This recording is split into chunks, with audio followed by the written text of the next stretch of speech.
ये दिल्ली की भीड़ बता रही है कि मोदी जी जिस तरह से आंधी की तरह आए थे उसी तरह तूफान की तरह चले जाएंगे। पहला रैली हम लोगों ने पटना में किया, दूसरा बॉम्बे में किया और तीसरा आज जो है दिल्ली में हो रहा है। और मैं बता दूं, देश के कोने कोने में जहां भी हम लोग जा रहे हैं वहां जनता का साथ, आशीर्वाद मिल रहा है। आज हम सब लोग एकजुट हुए हैं देश के लोकतंत्र, देश के संविधान, देश के भाईचारा को बचाने के लिए। जिस हिसाब से देश में बांटने का काम किया जा रहा है, भाई को भाई से लड़ाया जा रहा है, नफरत की राजनीति की जा रही है, उसलिए हम सब नेता आपकी लड़ाई के लिए हम सब लोग आए हैं और आपकी लड़ाई लड़ रहे हैं। और हम लोग सब लोग चाहते हैं कि इस लड़ाई में आपका साथ मिले, आपका आशीर्वाद मिले और आपका प्यार मिले। जो लोग नारा लगाते हैं अब की बार 400 पार, उनका मुंह है कुछ भी बोलेंगे, लेकिन एक बात तय है, जनता ही मालिक है, आप मालिक हैं और आपको तय करना है कि देश के शासन में कौन बैठने का काम करेगा।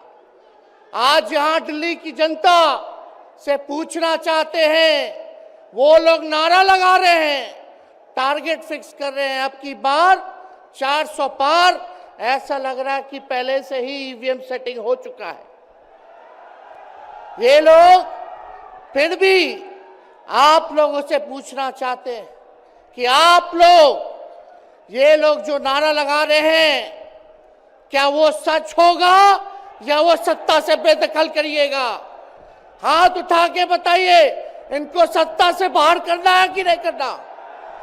आज हम सब लोग देख रहे हैं कि देश में अघोषित इमरजेंसी लागू हो चुकी है। देश में सत्ता में जो लोग बैठे हैं तानाशाह रवैया अपनाने का काम कर रहे हैं, घमंडी हो गए हैं लोग। और आज हम लोग किसी को गाली देने नहीं आ रहे, लेकिन जो आंख से देख रहे हैं वो बताने आ रहे हैं, जो महसूस कर रहे हैं वो बताने आए हैं। सत्ता में लोग जो बैठे हैं, विपक्ष का धर्म बनता है, कर्तव्य बनता है कि उनसे हम लोग सवाल करें। आज मेरा मानना है कि देश में सबसे बड़ा अगर दुश्मन है तो बेरोजगारी है, महंगाई है, गरीबी है। आज यहाँ लोग हैं, नौजवान हैं, नौजवानों से पूछना चाहते, बताओ कितने नौजवान यहाँ जो हैं मोदी जी ने नौकरी दिया? हाथ उठा के बताइए। कोई नहीं मिलेगा। मोदी जी ने कोई नौकरी नहीं दी, सब कुछ जो है प्राइवेटाइज कर दिया। और हम लोगों ने बिहार में जब कांग्रेस लेफ्ट इंडिया अलायंस की सरकार थी, 17 महीने में 5 लाख नौकरी हम लोगों ने देने का काम किया। आज किसान तबाह है, युवा परेशान है, लेकिन किसानों से मोदी जी को मिलने का समय नहीं है। मोदी जी मिलते तो प्रियंका चोपड़ा से मिलेंगे, किसानों से नहीं मिलेंगे। अक्षय कुमार को इंटरव्यू देते थे पिछले चुनाव में, इस बार बिल गेट्स को बुला करके इंटरव्यू देने का काम कर रहे हैं। लेकिन किसानों की समस्या कैसे हल होगी ये नहीं बता रहे। किसानों से उन्होंने पिछले चुनाव में वादा किया था कि उनका आय दुगुना करेंगे। आज किसानों पर मोदी जी ने तलवार चलाने का काम किया है, जो हमारे अन्नदाता हैं। इसलिए आप सब लोग, जब आवाज उठाते हैं तब मोदी जी और उनकी जो सेल है पार्टी की, उस पार्टी का सेल में कौन है? ईडी है, सीबीआई है, इनकम टैक्स है। लालू जी को तो कई बार सताया गया, मेरे ऊपर मुकदमा किया गया, मेरी मां पर, मेरी बहनों पर, मेरे जीजाओं पर, मेरे पिता के जितने संबंधी थे सब पर केस मुकदमा किया। अभी बिहार चले जाइए, कई हमारे नेताओं पे छापेमारी चल रही है। कई जगह ईटी का रेट चल रहा है, आईटी का रेट चल रहा है, लेकिन हम लोग घबराने वाले लोग नहीं। आज देश में जिस हिसाब से हेमंत सोरेन जी को और अरविंद केजरीवाल को गिरफ्तार करने का काम इन बीजेपी के लोगों ने किया है, तो उनको हम बता दें कि इनके गीदड़ भपकी से हम लोग डरने वाले नहीं हैं। हम लोग संघर्ष करने वाले लोग हैं। और पिंजरे में तो शेर ही को कैद किया जाता है। सब लोग शेर हैं। आप लोगों ने ताकत दिया है, आपकी लड़ाई हम लोग लड़ रहे हैं।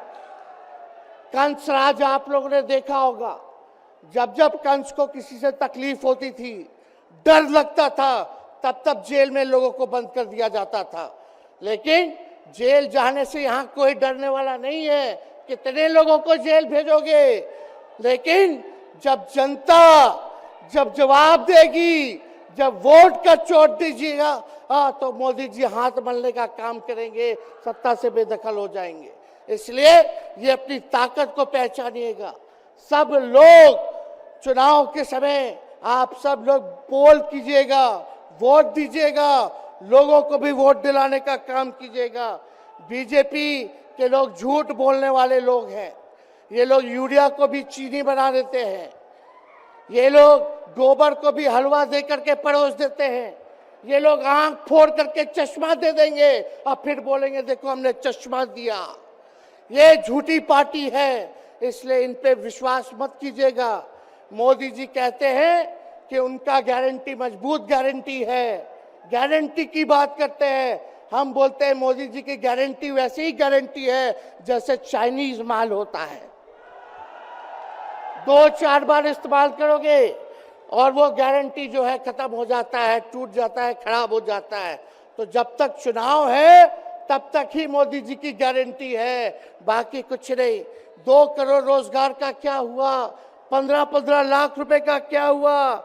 ये जवाब नहीं देने वाले, लेकिन हमेशा जो है प्रोपेगेंडा चलाने का काम करते हैं और लोगों को भटकाने का काम करते हैं।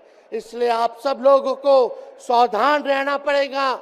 इनके झूठ पे आप लोग विश्वास मत कीजिएगा। और हम सब लोगों ने आज तस्वीर देखा। आज तस्वीर क्या देखा कि आज महामहिम राष्ट्रपति जी आडवाणी जी को भारत रत्न देकर के सम्मानित कर रही थी। मोदी जी आडवाणी जी के बगल में बैठे हुए हैं, राष्ट्रपति खड़ा होकर के सम्मानित कर रहे हैं, लेकिन मोदी जी खड़ा भी नहीं हुए राष्ट्रपति के सम्मान में, खड़ा भी नहीं हुए। इससे पहले भी हम लोगों ने तस्वीर देखी कि राष्ट्रपति पीछे पीछे चल रही हैं, मोदी जी आगे आगे चल रहे हैं।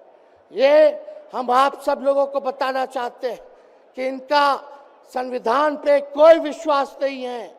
ये लोग नागपुरिया कानून को लागू करना चाहते हैं, आरएसएस के एजेंडे को लागू करना चाहते हैं।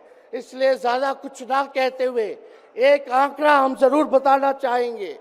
देश में इंटरनेशनल लेबर ऑर्गेनाइजेशन ने सर्वे किया है, उसमें आंकड़े हैं कि आज देश में बेरोजगारों में से 83% युवा हैं। पढ़े लिखे युवाओं में बेरोजगारी लगभग 65% है। ग्रामीण क्षेत्रों में सिर्फ 17.5% युवाओं के पास ही काम है। यानी भारत की आत्मा गांव में 82% युवा आज बेरोजगार हैं और मोदी जी इसके बारे में कोई काम नहीं किया। आप एक बार विश्वास कीजिएगा, अगर इंडिया सरकार की अलायंस की सरकार बनती है तो नौजवानों को हम लोग नौकरी देने का काम करेंगे, बेरोजगारी को दूर करेंगे। और जाते जाते बहुत सारे नेताओं को बोलना है, लेकिन एक अंत हम करेंगे एक गाने के साथ। और आप लोगों ने गोविंदा का फिल्म का एक गाना सुना होगा कि तुम तो धोखेबाज हो, वादा करके भूल जाते हो। रोज रोज मोदी जी तुम ऐसा करोगे, रोज रोज मोदी जी तुम ऐसा करोगे, जनता जो रूठ गई तो हाथ मलोगे।